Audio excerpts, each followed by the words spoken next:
பிரைசலாம். இன்றைய வேத தியானம் ஏசாயா எழுதின தீர்க்கதரிசன புஸ்தகம் 58ஆம் அதிகாரம் 9ஆம் வசனம்.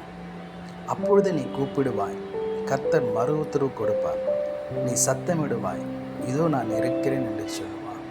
இங்கே வேதம் சொல்லுகிறது, ஏசாயா தீர்க்கதரிசி சொல்கிறாரு, நம்ம கூப்பிடப்படும் போது கர்த்தர் மறு உத்தரவு கொடுக்கிறார்.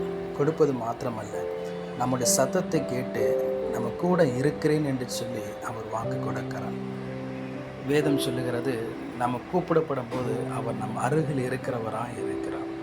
வேதத்தில் யோனா என்ற தீர்க்கதரிசி குறித்து நம் வாசிப்போமானால், அவருடைய வாழ்க்கையில் வந்த நெருக்கத்தின் மத்தியில் கர்த்தரை நோக்கி கூப்பிட்டார்.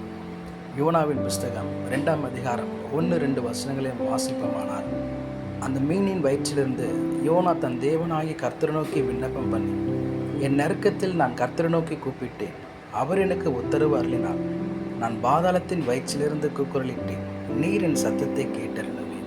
வேதம் சொல்லுகிறது, யோனாவினுடைய சத்தத்தை கர்த்தர் கேட்டருளினார். அவருடைய நெருக்கத்தை கர்த்தர் மாற்றி போட்டார்.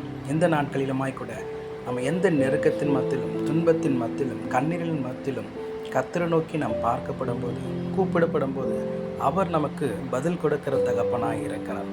அது மாத்திரமல்ல, தாவீது சொல்கிறாரு, துதிக்கு பாத்திரராகிய கர்த்தரை நோக்கி கூப்பிட்டேன். அப்படி கூப்பிடப்படும் போது எல்லா சத்துருக்களுக்கு நீங்களாக்கி ரட்சித்தார் என்று சொல்கிறார். இந்த நாட்களுமாய் கூட நாம் கூப்பிடப்படும் போது கர்த்தர் நமக்கு பதில் கொடுக்கிறவராக இருக்கார். அது மாத்திரமல்ல, இந்த ஏசாயாவின் தீர்க்கதரிசனம் தொடர்ந்து நாம் வாசிப்போமானால், கர்த்தர் நம்மை நித்தமும் நடத்துகிறவராய், நம்முடைய மகா வறட்சியான காலங்களில் நம்முடைய ஆத்மாவை திருப்தியாக்கி நம் எலும்புகளை நிறமுள்ளதாக்குறவரால், நம்முடைய நீர்ப்பாய்ச்சலான தோட்டத்தை போல வற்றாத நீரூற்று போல நம்மளை மாற்றுகிறவராக இருக்கிறார். நாம் வேதம் சொன்னது போல கர்த்தரை நோக்கி கூப்பிடுவோம், அவர் நமக்கு செவி கொடுத்து நம்முடைய எல்லாம் பயத்திற்கு கர்த்தர் நீங்களாக்கி நம்மளை ரட்சித்து நம்மளை தொடர்ந்து நம்ம கூட இருந்து நம்மளை வழிநடத்துகிறவராக இருக்கிறார். கர்த்தர் இந்த வார்த்தை நிமித்தம் நம்மை நடத்துவாராக. ஆமென்.